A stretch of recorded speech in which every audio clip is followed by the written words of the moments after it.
सगळे काय छान दिसतंय. थँक्यू. तुम्ही पण छान दिसताय भाऊ. अरे थँक्यू. डॅपो डॅपो एकदम. हेअर वगैरे एकदम हेअरचा काळा बाथरूम घालून आलोय आज मी.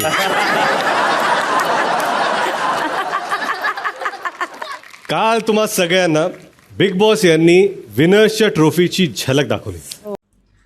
बिग बॉस मराठी 6चा फिनाले नुकताच पार पडला. बिग बॉसच्या या फिनालेमध्ये भाऊच्या डान्सने आणि एंट्रीने प्रेक्षकांसोबत कंटेस्टंटचं देखील मन जिंकलं. एवढंच नव्हे तर फिनालेच्या स्टेजवर भाऊंनी आशाताईंसाठी श्रद्धांजली देखील वाहिली. तर आता सर्वांचं लक्ष आहे ते म्हणजे टॉप 5कडे आणि टॉप 5च्या एंट्री आणि डान्सने फिनालेच्या या दिवसाला आणखीनच धमाकेदार बनवलं. तर फिनाले तर नक्कीच फिनालेची फक्त सुरुवात झाली आहे आणि आता हा फिनाले नक्की पुढे काय काय रंगत घेऊन येणार हे जाणून घेण्यासाठी तुम्ही आमचं चॅनल टेलीचक्कर रिजनल ह्याला लाईक शेअर आणि सबस्क्राईब नक्कीच करा.